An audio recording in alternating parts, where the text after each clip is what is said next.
Ladies and gentlemen, welcome back to another episode of Cage Talk. Today, my guest is an MMA fighter who was grappling quest of Hall of Fame, Rage in the Cage, welterweight champion. Who else? What do we got here? Man, we have so much.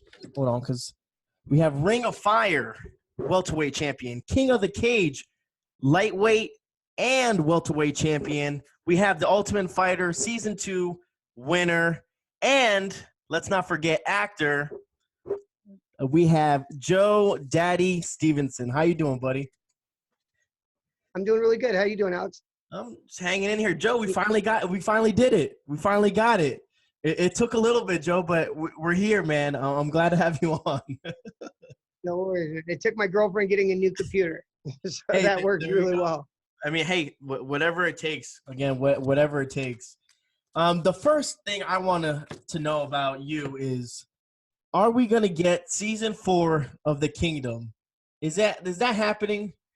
Well, I believe that's up to Netflix, and I think they're talking to the right people right now. So it would be awesome. A lot of the actors, have scheduling. So there's so much that goes into when it comes to production like that, just like a fight, like you want that Khabib Conor fight, or what was it? Tony Ferguson, Khabib. Yeah, for so long, And right?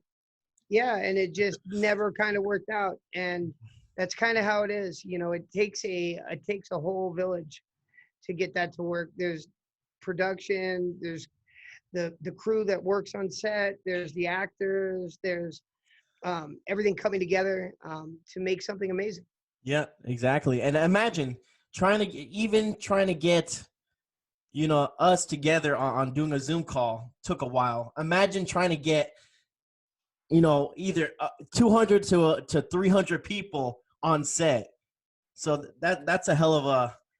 I mean, people don't really realize how much like you said, how much production goes into these shows and stuff like that. But again, being on the show, I mean, how was your experience? Because that's cool, man. I mean, you had Frank Grillo, I love him as an actor. He's always playing a villain, or he's just a badass in all the movies. So how was that experience? Well, I got the phone call when I think I was relaxing. I had quit drinking for a year, and I had just watched that Secret, Law of Attraction, and Yep. it was, and I was like, man, I really want to work on TV. And Greg Jackson called me up. He said, hey, would you be willing to work with some of the actors? I want to do an MMA show. They brought me out. They literally, Nick Jonas, Jonathan Tucker, Matt Lauria went through a 2-week, 5-hour-a-day camp. We did it in Master Toddy's Pomona. Okay. And I took them through a syllabus because the guys in charge of insurance wanted to see what I was going to have them do. Yeah. I wrote down a syllabus of everything they'd be working. They worked boxing, wrestling, judo, jiu-jitsu, kickboxing. And then we meshed it all together. And the big test was at the end of the 2-week camp, I brought them up to Cobra Kai here in Victorville. Okay. And I had them do my pro class with all the pros and seeing if they could keep up. And honestly, you really couldn't tell who was who at that time. And I knew we had something. Every one of those actors had a different special talent.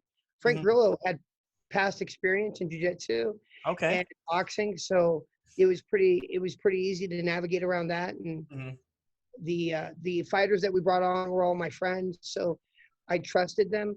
Went to Hollywood, and I was like, man, it's like a buddy thing with the unions and all this.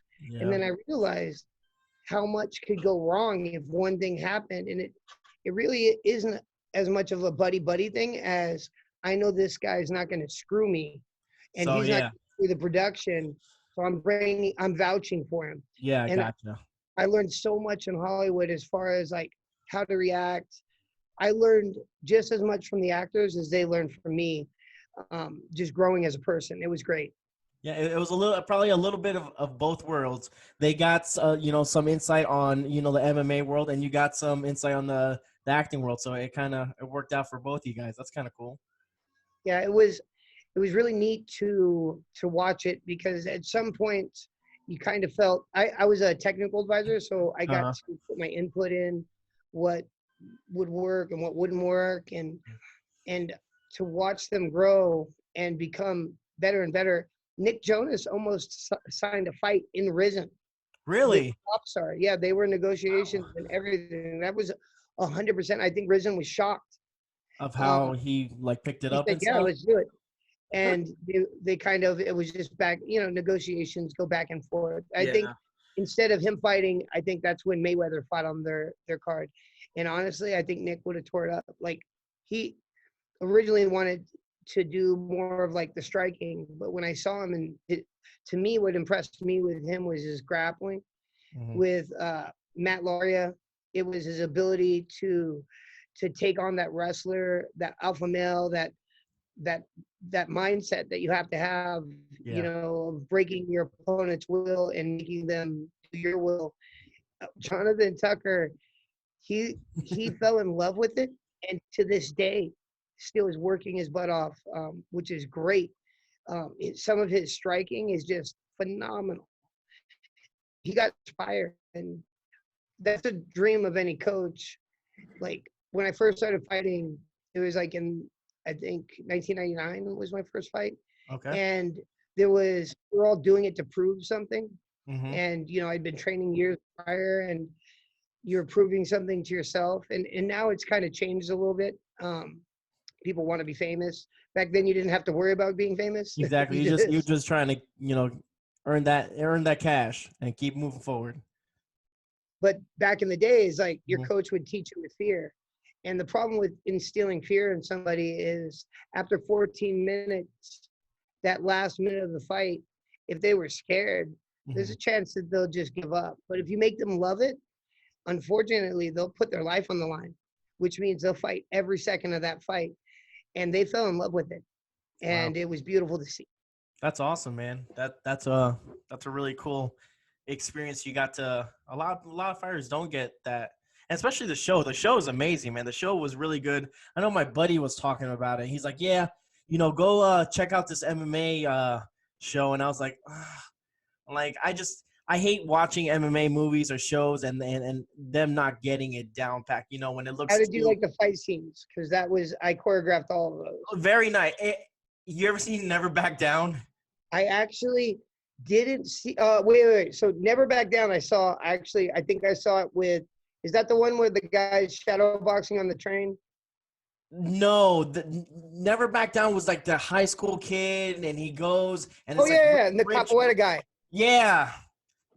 So I was like, I understood where they were going for, but the fight scenes just seems just too choreographed. This one seemed a little bit more, not dirty, like grimy. You get me? Like, it looked like a real actual MMA fight. Like, again, someone who choreographed it knew what the hell they were doing. There's some fights. Directors, they had a beautiful idea too. They shot, if you recall, you'll see a lot of things through the fence. The cage was its own, just like in a gym. The cage is meant to be its own. You don't just go in the cage. You've got to be invited. You've got to earn it. Yeah. So a lot of their shots are through the fence, and that through the fence kind of gives you that reality. They did such a good job. They would have one director would do 2 episodes. And so you'd constantly have these guys. The original first director was this guy, Adam, and he was like, this is my vision. And all the other directors kind of played by it. Some of the guys like Sid, and he ended up directing, and it was just beautiful to see how they were able to grasp it. Yeah. I never even sat in with them like in the editing process until like maybe the very end, because I said, hey, that's your guys' thing. My thing is to do this, and I'm going to do a good job, and you guys do that. So those guys really did a great job. You got the amount of editing that goes into something like that. The writing, the writers, it became a family. Like, to this day, I'm still in contact with a lot of the guys. Awesome, man. And again, it's almost like, it's not almost like a fight, but you know, towards the end of the fight, I mean, you have that relationship with that person. You shared something inside the cage. You shared something with those actors and stuff. I mean, again, there's shows that go on for fucking 10 years and shit. I mean, that's their family, man. So hopefully, fingers crossed that we'll see another season 4, and I'm looking forward to seeing you in there, man. It's pretty cool. So I remember I was sitting on the couch, I was watching, I'm like, oh shit, is that Joe Stevenson? Oh, it is. Like that's cool. You know, like you start getting like fighters and stuff. And my friend was like, yeah, man, it's like they have a bunch of MMA fighters in there and this and that. So I was like, and I really got into it. And I'm a person that doesn't really get into shows and stuff. They did such a good job with the casting. Like they brought in some amazing people. Adrian was literally from Rocky was in it. Like just things that make your mouth drop. Yeah. Like it was a beautiful what they did with that. Definitely, man. All right. Now that was one of the questions I always had for you. Ever since I saw the show, I was like, oh, I definitely, if I ever get him on the show, I need to ask him this. Now, your career. I mean, we talked about it a little bit already. I mean, I went over it in the intro. I mean, you've gone from lightweight to, you know, to welterweight and stuff like that. And you switch in UFC, you switched in careers as in dropping weight and stuff like that. Now, how did you get into mixed martial arts? What was your first practice?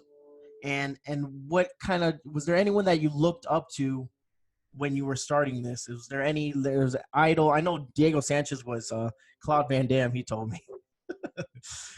Well, I started wrestling because I thought I was very hyper and my friends recommended it to me. And they were like, hey, you should join wrestling. So I went into wrestling and I was shocked because there was no ring. It was different. And I was naturally really good at it.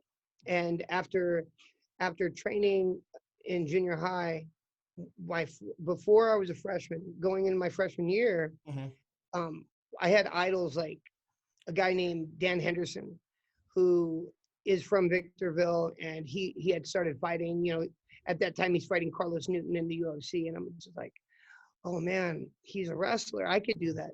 Yeah.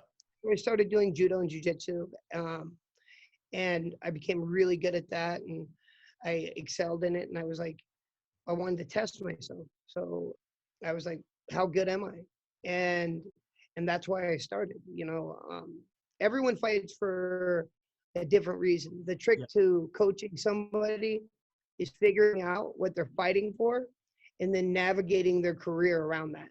Some people want to be the best in the world.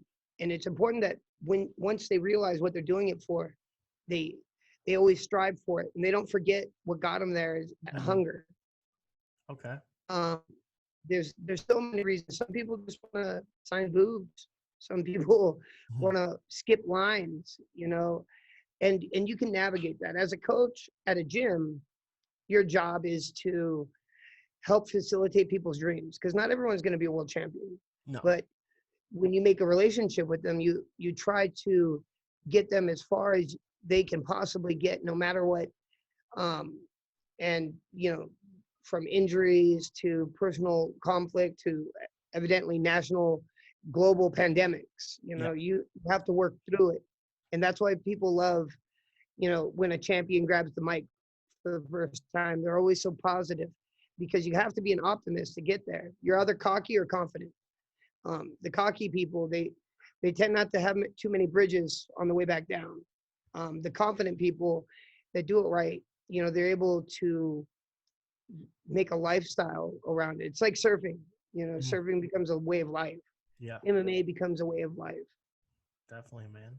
Definitely. How many amateur bouts did you have under your belt? My first fight was pro.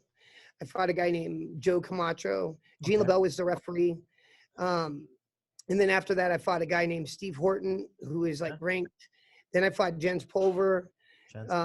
Right after that, he went into the UFC and won the belt. I fought Chris Brennan right after Jens. You know, you learn really quick. I didn't have any, there was no like, oh, I sell tickets, give me an easy fight. I didn't sell tickets. I had to fight, Gotcha. which is weird about the sport, because when you build, it's supposed to be even. It's supposed to be an even match. The commission's supposed to make sure that happens.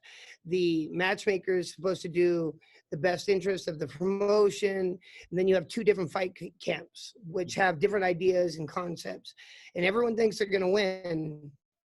And that's the true sport part. Whereas now, and back then it was more or less prize fighting, and now it kind of still is prize fighting. Mm-hmm. You see some decisions and you're like, how did that decision happen? Yeah. All that stuff's crazy.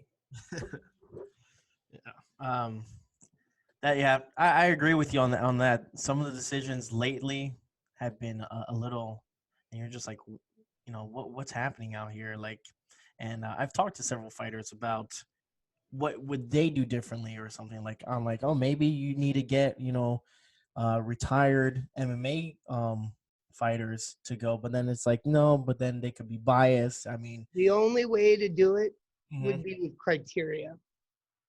Okay. Head strikes, body strikes, damage, significant damage, takedowns, control, submissions. Criteria is really the only way to say, oh, you won this round. Mm-hmm. You talk about open scoring, and I think I heard Dana say something like, that's going to cause a lot of craziness and some bad outcomes, because when you tell a fighter, you're down, he's supposed to fight harder. Mm-hmm. You, as a cornerman, you don't really tell your fighter that much. When your fighter wants to hear it, he's kind of too comfortable, and you want to mold a fighter into a machine that is going to try to finish at any time, and is going to try to win because he wants to, not because he has to. Got you. All right. So, I mean, yeah, I'm assuming as a cornerman, there's certain, certain do's and don'ts that you do. Like, what is like the top three, like, you don't do as a cornerman? Like, what you Well, you don't take your emotions in there with the fighter, because okay. he's meant to recover. But every fighter is different. Some fighters need that. Like, come on, you got this. Mm-hmm.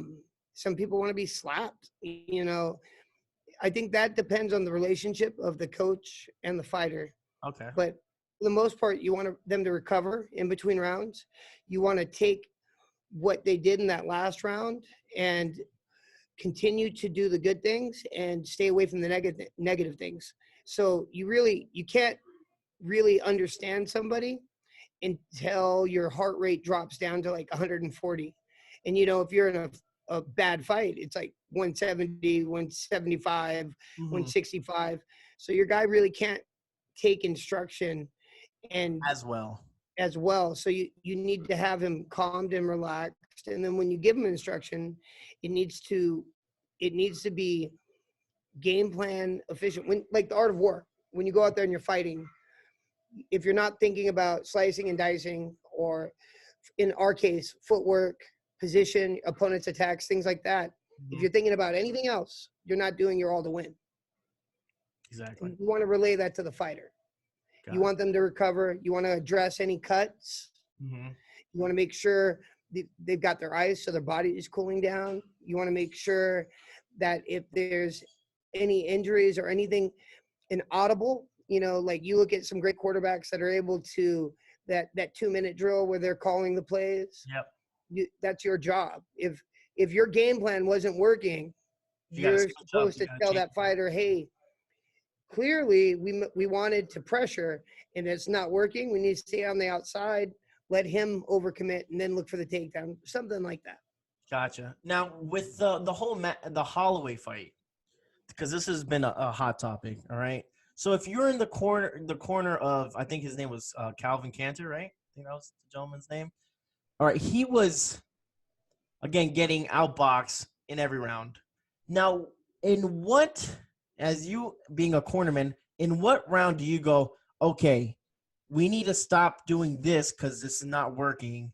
Let's try to switch it up. I thought in my opinion, would have been like maybe the third round. The first 2 rounds, I'm like, okay, he's trying to, they're trying to feel each other out. Obviously, Max Holloway was getting the better of it. What would that be in your opinion? What do you think? Well, you have to have a well-rounded fighter that can do that. And I'm not too sure if he was able to adjust. Okay. Also, throwing in the towel. I went from being like 20 years old and 19 years old. A guy asked me to throw in the towel. I looked at him. I said, "This towel," and I threw it under the cage. And I said, "Listen, you're winning the fight. You're just tired." Like it was like he wasn't taking damage. And then he went out there and he triangled the guy and he finished. To throwing in the first towel ever about 6 years ago on a fighter that I really loved, and I wouldn't have done it. But I'm good friends with Chris Ariola's manager or boxing coach, Henry Ramirez, and he threw the towel in against, I believe, Klitschko in the last round. And I said, "How come you did that?" And he goes, "At that point in the fight, your body has already taken so much damage that stopping that round put another 2 to 3 years on Chris's life and his career." And it made sense to me, because the whole aspect of the fighter, well, I want to go out there and don't you throw in the towel. I'm just gonna wing it. Oh man, you don't want to stutter when you're 40. Yeah. You don't want to forget your kids' birthdays or names. There's so much more to this sport, but there's also honor in going out there and giving it your all and putting your life on the line. Yeah. But who's to say your family's going to be taken care of? Like, there's no one to do that but you. Exactly. I heard my kid just screaming right now. This is gonna be fun. That's cool. Yeah. Oh yeah. But yeah. Talking about your career, man. Again, you had an impressive. I think you were on a run where you were undefeated. I mean, you did an Ultimate Fighter. I mean, that experience. I heard some, negatives, and I heard some positives. And what was your best defining career moment to you? I got to fight everyone I wanted to. Never turned down one fight. I think except for like 30-day notice, it was Sean Shirk. They offered me at 155, and I was like 210. I was like, no, I'm not gonna make it. Yeah, that little. But I mean, I don't know. I don't think fighting defined me. I think pushing through. I mean, a lot of people love the fact that I kept fighting when I was bleeding. Oh, that BJ Penn fight. Let's talk about that because that was gruesome, man. But again, it was a cut on your forehead, right, where the adrenaline's coming, it's gashing. I mean, again, you showed tremendous heart. I mean, well, I had like 20,000 saved. Okay. And I spent that on my camp, and I remember I got paid 20,000 because I lost. So I spent my savings on that camp. I had like Tyson Griffin with me, Gray Maynard, Mark Hominick, Hordecki, all these guys rotating on me every minute. Shark taking me ready for it. I invested so much into it. I had a game plan to take him to the 4th and 5th round to tire him out. When I saw that blood, my game plan was out the window because once again, everything had to change. We were fighting in England, so the fact that their commission's not our commission and likelihood of them stopping it is much greater. Yeah, then and I don't know, one of the doctors, he told me he thinks I lost about maybe 500 cc's of blood in the fight. Jesus. Very well could be true. But I didn't feel it because I was invested. I was invested physically, mentally, spiritually, emotionally, financially. But I definitely remember that it was hard to deal with afterwards because I gave it my all and I knew that I could live with it if I gave it my all. Like I wouldn't drink before fights. I wouldn't do a lot of stuff. And the fact that that I gave it everything and then it was still out of my control made me feel upset and a little disappointed. but that's all you can do. That's life. That's why I love fighting. I coach youth MMA, and Okay. it teaches you to deal with life, because life's not fair. You Nope. know, bad things are going to happen that are out of your control, and it's how you react to that that's going to really define who you are and what you become. And you can either pout or you can get up and go do your best. Nope. Yeah, that's definitely random. Okay, just give me 1 second. Or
Sorry, I took so long. But like we were saying, the BJ Penn fight. I mean, once that cut happened, like you said, that your corner was telling you, what was your game plan then? And it happened. It was the first round or second round? into the first round. So they got the blood to stop pretty quick with the Vaseline. But then when I saw the blood, like literally the blood squirt out of my head, I knew like it changed. And unfortunately, my corner didn't address the blood because there was no need to, because it was stopped. And then the second round started, and it started pumping out of my head, and I was like, oh man, I gotta try to put him down. Yeah. Limited time. Yeah, definitely. And again, a UFC legend, like you said, you fought the people you wanted to fight, right? I mean, BJ Penn. I mean, and that was back when he was BJ Penn. I mean, I don't know what's happening with him lately. He's been all over the place, but They say that every fighter only has so many fights in him. And then, you know, either your body or your will, there's something that's not there. But I mean, it's almost like Matt Hughes had that song. I think he came out to it one time. I'm not as good as I once was, but I'm as good as I ever was once. Toby Keith, yeah. And that's the idea, I think, that you have when you step back from it, and you're like, all right, well, when it's needed, I have it. And you kind of have that confidence to where you've been there and you know how to react. And that's what's kind of priceless when you're helping out others, is like, ooh, you know, this didn't work out for me, just so you know. When did you realize it was almost, you know, you're getting close to the end of your career, when you're like, you know what, was there like a fight, or maybe you saw a teammate or something to where you're kind of like, I don't know if I want to do this, or a performance that you had to where you're like, shit, like, you know, maybe it's time to slowly start hanging up, or it was just something that you decided, like, you accomplished again. You were the very first welterweight in the Ultimate Fighter 2 to, you know, win and stuff. You fought for a title. So I think it's the fact that, you know, because I still train. And it's the fact that, like, I could if I wanted to, but I'm happy raising my kids. I'm happy helping others. The gym supports, you know, I get to make a living helping others achieve their dreams. So there's no need for it. I've been offered fights, you know, literally offered fights with maybe BJ and bare knuckle. Still like, and good money, really good money, but it's kind of like, you know, I would have to stop my life, which I'm happy doing, and do that, because I know what it takes, full commitment. Yep. From nutrition plan to running. Fighting is a very selfish sport. You have to, it is very much around the fighter, and it's difficult to do that when you have other people counting on you. I agree. I think that's why it's almost like it's like a young man's game. And again, not only that for that reason, but also because again, once your body takes a toll, all those damages, all those kicks, all those knees. I mean, your body will eventually sooner or later shut down. And then you see these people, right? You see some of these fighters that are done with the UFC, haven't fought forever, doing bare knuckle, like you said. And apparently, that's blowing up, and I don't know. So some of the things like I understand.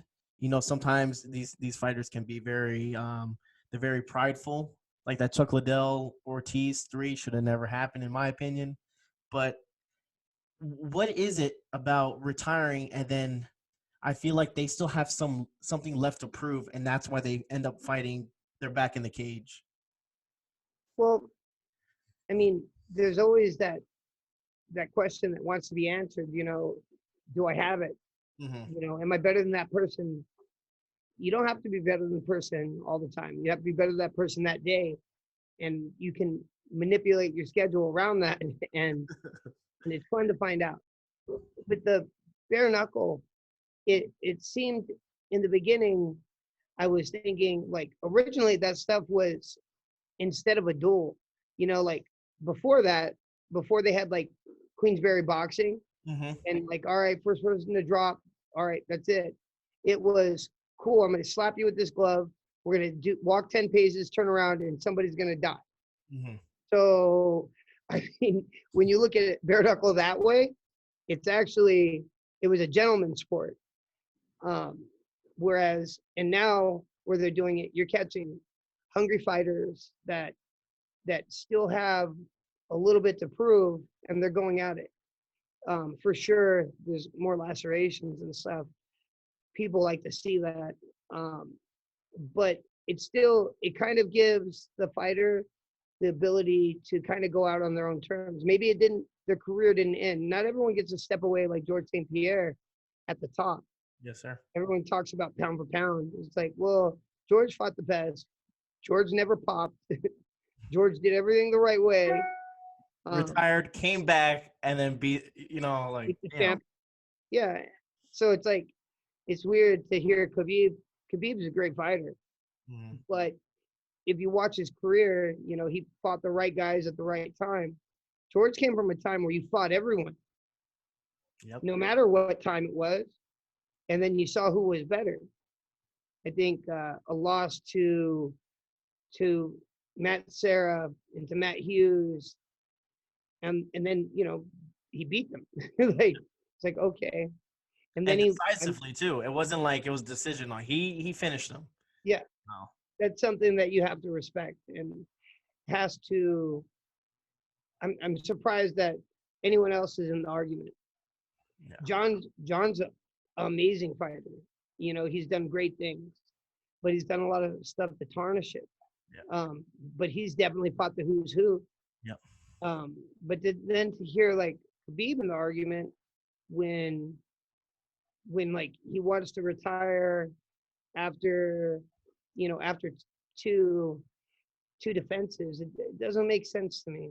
Yeah. I mean, he kind of got everything on his terms. Like he's Muslim, he got the fight in a Muslim country against Conor McGregor. That's home field advantage. Like if that fight was going to decision, it was going to go his way. Yep. Those are all things that you like as a corner you have to take into consideration. Cool. Are we fighting at altitude? Or is the crowd going to be against us or with us? Because that affects the judges. Yeah, definitely. Emotionally, they feel that energy. Mm-hmm.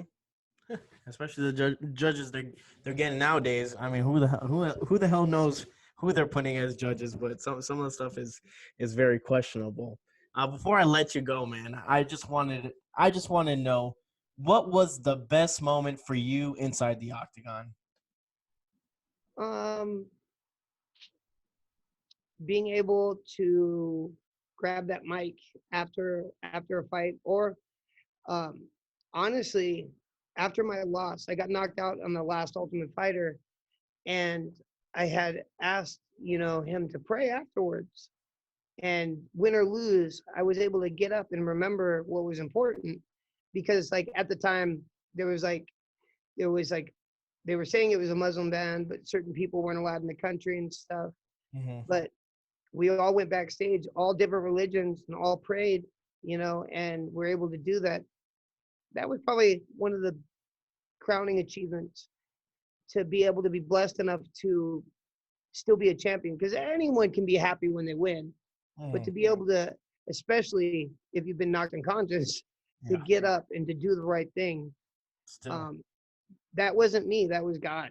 Like I could not have, I'm not that good of a person. And he was able to help, and maybe it helped some people that needed some faith. Definitely, man. And now again, like I said, I don't like saying. I used to do the intros, especially the fighters I would have. I would say like the now retired MMA fighter, but then maybe halfway through the show they're like, yeah, I'm actually thinking about fighting again, or hey, yeah, I'm actually having, and I'm like, oh shit. So I usually, everyone I interview now or talk to, I don't say retired anymore. The only person I did say retired because he just retired was John Finch. He was the only one that was like, okay, you're retired now. So, but again, you never know, right? I mean, you never know what comes your way. That itch comes back, and luck is timing and preparation meeting at the same time. Yep, exactly. And when they do, you get lucky. And that's amazing. Now, you have this gym. How long have you had this gym, and how long have you been coaching there? So I coach in Victorville at Cobra Kai 3 days a week, and then I coach. We've been open for 13 years, and then I've been working with Dan Henderson, who was the reason I started fighting. That's for awesome. A little over 2 years now, and it's amazing. The commute sucks, but the ability to touch more lives and to help share, my experiences in the sport with other people, it's amazing. I love my life. If I won, I was buying a bunch of Powerball and Mega Million, and I was like, man, if I win this, I'm going to get a house and a car, but my life's not going to change. I'm really happy with my life. That's good, man. Think about how crazy that is. If you won the Mega Millions, like, hopefully you'd still be doing this. They always said, like, the trick to life was figuring out what you love to do and getting paid to do it. Definitely. And then you're like, oh, you're set because you're not working. I mean, I don't get paid to do this, but again, I have fun. I like hearing the experience. I like the storytelling, the shit. I've seen you. I saw the UFC, the BJ Penn. I saw the Ultimate Fighter too. So just to see you now and talk to you and kind of share that experience is an awesome moment, man. And again, like you said, you working with Dan Henderson is almost like it's something that comes full circle, right? You said that this guy was your, that's why you got into it, and now you're fucking a couple years later, you're with him. Like that's cool. That's again, the world works. I get to watch with Dan. Dan still spars, and Dan's amazing. Like, you have no idea how good that man is. Like, you see him with Sam Alvey, you see him with Dominic Reyes or my other fighter Jamal Pogues, and he's in there, and they walk away like, what the heck? It's a blessing to get to see that. And then he shares with them like, hey, this is what I was doing. And then that changes their game, and they become better. That's awesome. And that's what's amazing. That's awesome. Again, the fans love you, man. We all love you. We appreciate everything you did inside the octagon. I mean, you gave it all. You had an epic career. Everyone's proud of you, and thank you so much for joining me, man. I do appreciate it. It's been a blast to have you, and just to have you share your stories, man. I appreciate it, Alex. Thanks for having me, buddy, and I hope everyone has a blessed weekend. You too, brother.